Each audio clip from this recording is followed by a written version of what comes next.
হযরত শিফা বিনতে আব্দুল্লাহ রাদিয়াল্লাহু তাআলা ছিলেন নিরাময় শাস্ত্রে অভিজ্ঞ এক নারী। জাহেলি যুগে তিনি পিঁপড়ার কামড় আর সাপে কাটার মন্ত্র দিতেন। অজ্ঞানতার সেই যুগে নারী হয়েও তিনি ছিলেন শিক্ষিত ও শিক্ষানুরাগী।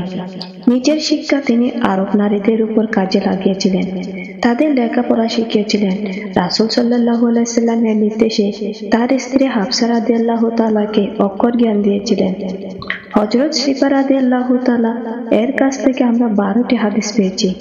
তার বর্ণনা করা একটি গুরুত্বপূর্ণ হাদিস এইরকম: রাসূল সাল্লাল্লাহু আলাইহি সাল্লামকে সর্বোত্তম আমল সম্পর্কে জিজ্ঞেস করা হলো। তিনি বললেন, আল্লাহর উপর ঈমান, আল্লাহর পথে জিহাদ এবং হজে মাবরুর বা আল্লাহর কাছে গৃহীত হজ। শিফা রাদিয়াল্লাহু তাআলার জন্ম মক্কার কুরাইশ বংশে। মক্কায় যে কজন নারী সাহাবী রাসূলুল্লাহ সাল্লাল্লাহু আলাইহি সাল্লাম এর কাছে বায়াত করেন, তিনি তাদের একজন। রাসূল সাল্লাল্লাহু আলাইহি সাল্লামের প্রতি তার ছিল গভীর ভালোবাসা। রাসূল সাল্লাল্লাহু আলাইহি সাল্লাম তার এই সম্মানকে গুরুত্ব দিতেন। তিনি মাঝে মধ্যে শিফার ঘরে গিয়ে বিশ্রাম নিতেন। শিফা রাদিয়াল্লাহু তাআলা তার ঘরে রাসূল সাল্লাল্লাহু আলাইহি সাল্লাম এর জন্য একটি বিছানা ও একটি পোশাক বিশেষভাবে রেখে দিতেন।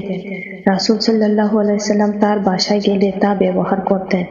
শিফা রাদিয়াল্লাহু তাআলার ইন্তেকালের পর তার সন্তানেরা সেই সব যত্নের সঙ্গে সংরক্ষণ করেন। উমর রাদিয়াল্লাহু তাআলা শিফা রাদিয়াল্লাহু তাআলাকে বিশেষ মর্যাদার দৃষ্টিতে দেখতেন, তার মতামতের গুরুত্ব দিতেন। তার যোগ্যতার কারণে উমর রাদিয়াল্লাহু তাআলা তাকে বাজার নিয়ন্ত্রণের দায়িত্ব দিয়েছিলেন। শিফা রাদিয়াল্লাহু তাআলার কাজ ছিল ব্যবসা বাণিজ্য ইসলামী শরিয়া মেনে হচ্ছে কিনা তার তদারকি করা। তিনি বাজার ঘুরে কোনো ক্রেতা বা বিক্রেতার মূল্যবোধ পরিপন্থী কোনো কাজ করছে কিনা তা পর্যবেক্ষণ করতেন। তা নিয়ে খলিফাকে প্রতিবেদন দিতেন।